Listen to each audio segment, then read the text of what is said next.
All right, Sanford, here's this last one. So see now, instead of being a pull slice, see all these drivers were a pull hook. Because with that better grip, it's so much easier to close the face. So again, those first ones, were just even more above the plane. But the swing, again, starting out today, looks pretty neat. I like the compact aspect of it there. You're not taking it back too far or anything. You're not over swinging. And then from down the line, this is the first one you hit today, and that we recorded it. Again, we both agree it was right about halfway on the strength continuum in terms of how strong the ball was hit. Because it's a lot stronger than it used to be when you're even more above the plane, but it's not as strong as it can be when you're dead on that plane. You hit so strongly. But when you start talking to me, man, about those softer hands and how it helps you close the face easier, I thought, man, I really want to help you learn about that today.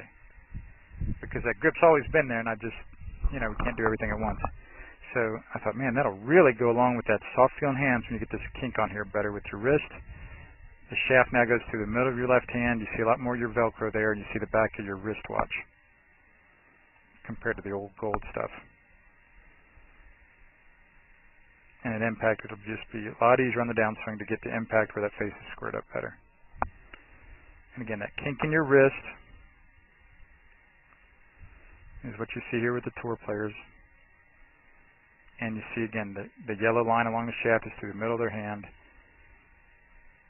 And, again, the back of their left hand is at about a 30 or 45 degree angle to their forearm.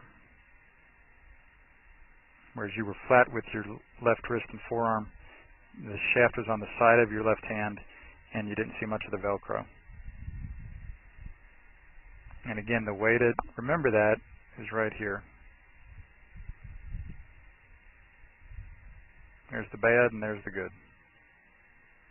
There's the bad, there's the good.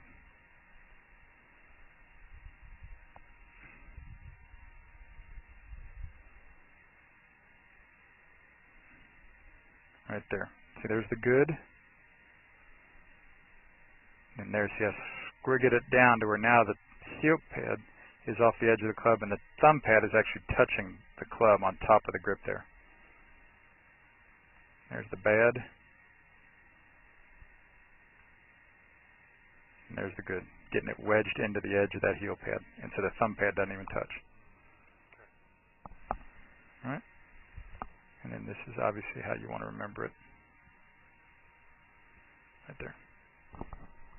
And it felt great for you. It felt crazy, again, but after about 10 or 12 or 15 balls, like a lot of folks are like, wow, man, this feels strong. Alright? Any other thoughts or questions there, man, about that? I like that a lot. This is Joel Suggs. I sure enjoyed meeting you down at the Cincinnati Golf Show this weekend and showing you your swing on the 2D equipment that I have. And so I want to take about 2 or 3 minutes to just show you around Meadowlinks. This is the studio I use in the winter for all my students. You see there's the down-the-line camera angle for our 2D equipment. And then we have the face-on camera angle also. And then what we also have here is 3D equipment to where I can show you your swing from 6 different camera angles with this 3D equipment. And we can get your swing from down to the 1/120th of a second in terms of exactly what your hips, shoulders, and hands are doing in the swing. And then also, I have the most realistic hitting curve I've ever seen from puttersedge.com. So when you hit your full shots, it feels as realistic as possible. And then I have 3 different green speeds for you to practice your putting. 9.5 on the step meter, 10.5 on the step meter, and 12.5 on the step meter. That's benefited my students tremendously. And then also I have a lot of learning aids like this Smart Stick. You can see the rest of those learning aids over here in my bag that we can work on to help you learn the certain fields in your golf swing that you and I both want.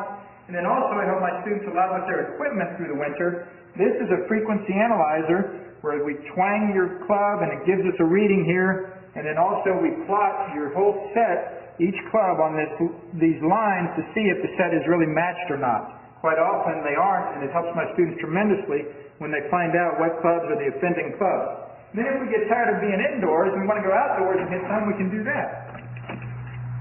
It's my daughter. Ellie, good to see you. I haven't seen her in weeks. No wonder you've been gone, Ellie. You've been out here playing in the snow all this time. But this is our natural turf area. This is closed until April, as you can see. But it's a fantastic area where we can step outside and hit some balls and get some real ball flight.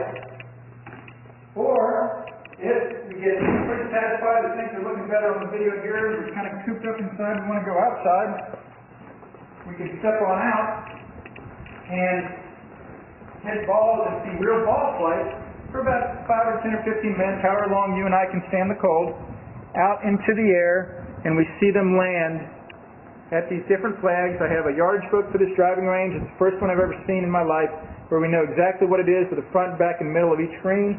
And again, the covered area here is heated, so we stay out there for about 5, 10, 15 minutes, like I said. It enables us to see some ball flight, and then we get satisfied that things are looking the way we want, and we come back inside, take off our coats, and look again at the video equipment to see how your swing's looking, to make sure that you understand it. And then notice too, my exercise ball up top here, and then also, so I help my students a lot with their fitness through the winter, and then I will help you also with your sports psychology, with your golf psychology from the golfpsych.com people down in Texas. That's helped my students tremendously a lot over the years too. So again, I sure enjoyed meeting you down at the Cincinnati Golf Show this weekend. I look forward to seeing you again out here this summer at Meadowlinks, or even right now in the winter. I have a lot of people that work on their games with me right through the winter. Check out more information about the things I do to help you at joelsuggs.com. Take care.